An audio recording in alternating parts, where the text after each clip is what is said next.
Hey guys, what's up? I'm sitting at the park right now and my car is dead. Well, it's not absolutely dead, but it's just not cranking.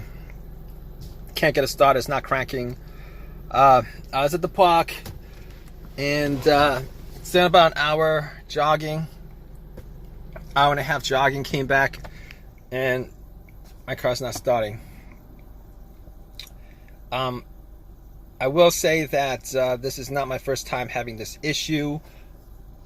I've been having this issue sporadically for like the last couple months, but lately it's been, I'd have to try more than usual to turn on. I'd have to try to start it a couple of times. I mean, last week I had to try to start this car I'd say like 7 times before it turned over, and then it worked fine afterwards. But right now it's just totally dead. Well, not totally dead. I mean, it just won't start like before. But I mean, I've tried about 20 times now to try to start up, and it's not starting at all. I've only been out for like an hour and 30 minutes. Parked my car an hour and 30 minutes. So I'm pretty sure I didn't need the lights on. Checked, didn't need the lights on. Even I think an hour and 30 minutes, that's not gonna kill the battery to the point where it won't start, turn over. So but I mean, that was the first thing that popped up, dead battery. Maybe it's weak, maybe it's whatever. But I went out, turned the headlights on, and just checked to see how bright the headlights were, and the headlights were pretty bright. So I'm like, it's probably not the battery, but I don't know 100% if that's the case. I didn't know 100% that was the case. So, I mean, it took me about like 5-6 minutes to get somebody to help me out, jump the car. And funny enough, there was somebody there who was just hanging around in his car, and I'm like, hey, could you help me jump my car? Got cables, and had the cables on the battery for, I said, a good 5 minutes. Not 5 minutes, I'd say like 2 minutes. Had it on for 2 minutes, but that would be good enough. I mean, it would be good enough. All right, I would at least hear like a slow crank if it was the battery that was the issue. But I didn't hear anything. I tried it a couple of times, turned on, didn't hear anything but a click, which I was hearing before. Hooking up the battery, hooking up the cables to the battery, jumping it. So at that moment, I knew I was in for a bigger issue than just a battery issue, terminals or whatever. I mean, my terminals are 100% clean, so I always make sure to check the terminals to make sure if they're 100% clean if I'm having these issues. But my terminals were pretty clean, so it's not the battery. So I'm like, it's not the battery. Could it be the alternator? And just by thinking about it, it couldn't be the alternator, because this car wasn't running when it decided not to start, and even in previous situations, the car wasn't, it wasn't running. When I try to, it wasn't running with the issues that I had. Normally with alternator issues, you would have a bad alternator if the car died out on you while you were driving. I mean, it could be other things, but normally alternator issues, that's it happens with the engine running, and this engine was not running at all. So and also I'm 100% sure of it, because I actually if you hook up cables to the battery, and if the alternator was dead because of and you can't start it, and it's because of the alternator, hook up cables to the battery and you turn the car on, it should just crank right up. It should just crank right up.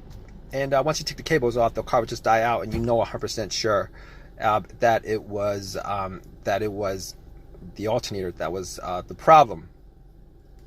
Okay, so it's not the alternator. 100% sure it's not the alternator.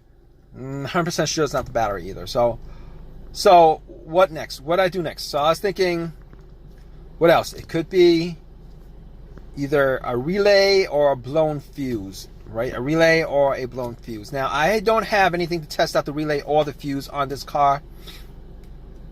I mean, it would be pretty easy to test out the fuses. The relay, not as easy, but I'm gonna say it's not the relay. It's not the starter relay. It's not the fuel pump relay. It's not the starter relay, and definitely not the fuel pump relay. It's not the starter relay. I know it's not the starter relay because I hear a click. I hear a click. You hear a click every time. Try to start it. You hear a click. I mean, it gets faint, you know, the more you do it because, you know, the battery gets strained. But you do hear a click. So I mean, the relay relays electricity from you know, the battery to the starter. It relays electricity to the starter, and because you're hearing that click, it means that the solenoid is firing off. It's just that the engine is just not turning over. It's not cranking up. It's not running. So at that point, I know it's not the relay. I mean, I can't say I'm 100% sure it's not the relay, but I'm gonna say to a good certainty that it's not the relay. Like 90% sure it's not the relay. I'd have to test it out to make, you know, to make that 100%, but 90% sure it's not the relay. So what else? What else did I test out? I'm thinking, could it be a fuse? Maybe it could be a fuse, but all the times that I've had issues with fuses with this car, well, not this car, but I mean, with cars that I've had previously. So here's the thing about it. Twice I had fuse issues and it affecting my car starting up, not being able to start up. So I'm like, first issue with the fuse that I had was, you know, it would crank. Everything works, it would crank, but it won't turn over. It would crank, it won't turn over. It would crank up, it won't turn over. But that's not the issue here, because this car won't crank at all. It's not cranking at all. So that's not part of that fuse. That's not that particular fuse problem that I had before. Okay, rule that out. The second fuse no start issue that I had was okay, it was a main fuse that was blown. Okay, I drove it around and parked it, had my car on, and my car just died out immediately. Thought it was an alternator to begin with, but after doing some testing, found out that it was a main fuse that was blown. And had that, and I, you know, and that was the case because everything just, you know, nothing worked in the car. Like as if the cables were taken off the battery, nothing worked in the car. So that was a situation where the main fuse that was blown on the car. But that's not the issue here. That's not the issue here because, you know, I get lights on the dash, blow motor works, everything works in the car. So not a problem here. Now, obviously, the last thing, well, not exactly the last thing, but the last obvious thing that could cause this is the starter. It's probably the first obvious thing. Well, not the first. Battery would be the first. Well, okay. Not the first obvious thing, but it's an obvious thing. The starter. Now, I didn't think it would be the starter that would be the issue. And I'm doing this video while I'm waiting for the AAA to tow my car. And I called them up about 30 minutes ago. I'm still waiting for them, but might as well do a video on this since I'm in this situation. The starter. I didn't think it was going to be the starter because I had the starter swapped out about 1.5 years ago. Had the starter swapped out 1.5 years ago. Bought a rebuilt starter from AutoZone for like $150, $175, somewhere around there. And the core charge was like $30. I think that was it. Anyway, you know, I was thinking that I would get a lot more usage out of the starter than what I have so far. If it is the starter, I'm not quite sure. I'm not 100%. I'm like 90%, 99% sure. Well, not 99%. Say like maybe like 80% sure that it is the starter that's the problem. So here's the situation. All right. What the starter is a rebuilt starter, not a brand new starter. I've had situations before where I bought rebuilt starters, rebuilt alternators, rebuilt stuff. If you guys don't know anything about rebuilt stuff, most of the times, all the times probably when they fix the rebuilt starter is they change up just that part of the starter or whatever it is, alternator that's broken. They don't actually rebuild the whole entire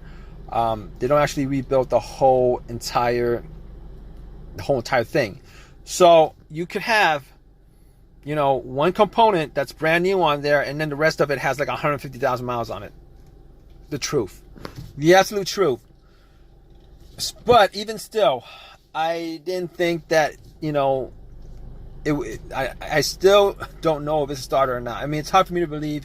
I've only put on maybe like 15,000 miles for a year and a half, maybe a year and a half, 15,000 miles. And, right now I'm sitting in my car and I'm not going anywhere. And I'm thinking it's a starter. Now I could do a couple of tests on it. I could try to like bump the starter, just bump it. If I have a long crowbar or something like that, bump it and then try to start it, see if I could get like one more start out of it. And if it does start up, it's definitely the starter. But I don't have that at the moment, and I'm not gonna go out and do that. I've done that before, but I don't want to do it in this situation. The other thing is I could probably put a wire to the solenoid, to one of the solenoid terminals, and see if the starter cranks up or not. But I'm waiting for AAA. I'm gonna be waiting for AAA. See how that works out. Kind of sucks. And if it turns out to be the starter, this won't be the first time that I've had a rebuilt starter and having it go out on me prematurely, within 2 years. I've had an alternator that went out on me within 6 months. Rebuilt. I'm a big fan of OEM parts. Probably should have just bought a used starter from eBay OEM and pop it in. I would probably be on the road right now instead of making this video. But I'll let you guys know. AAA is gonna be here to tow my car. I'll let you guys know what happened to my car. Hey guys, so my car is now working fine, and you guys guessed it. If you guys guessed like me that it was the starter, and it was the starter, it was still under warranty. Brought it to AutoZone, and man, I did a little complaining, to them about the starter only lasted that long. They said it's under warranty. You get a brand new, not a brand new one. You get another rebuilt starter, but it's free of charge. I'm like, no, that's not the point. The point is I gotta spend time out of my day. I gotta spend time out of my day to put it in, take it out, put it in. Or if I was gonna pay for it, I would have to spend money out of my pocket to do it, Pain in the butt, turned out to be the starter. It's not like the absolute worst situation in the world, but I'd rather not have situations like this come up. It's just really a pain in the butt, and when I change a part on a car, I'm hoping that I get a certain amount of usage out of it, and I was thinking maybe 100,000 miles over, maybe like well over 100,000 miles. But guess what? They gave me another rebuilt starter, popped it in, it works. I've got a rebuilt starter in my car. So I got a rebuilt starter in my car. All right, replaced a rebuilt starter with another rebuilt starter. Sucks. And what are you gonna do? I mean, I didn't want to spend $300 instead of getting a replacement for free. I didn't want to spend $300 out of my pocket to get, you know, a brand new one. And even the brand new ones, I've heard stories, situations where people bought brand new stuff and it goes out on them anyway. But anyway, I'm glad that that situation's resolved. Really pain in the butt, frustrating, aggravating stuff that I really wish wouldn't happen, but apparently it is what it is, kind of thing. But if you guys have any comments, please leave your comments in the comment section. Please give me a thumbs up. Please subscribe, guys. All right, hope this has helped you out as far as your issues with your car. Hope hope if if you do have this kind of situation, that is as simple. No, not as simple, but it's not worse than that. All right, guys, take care.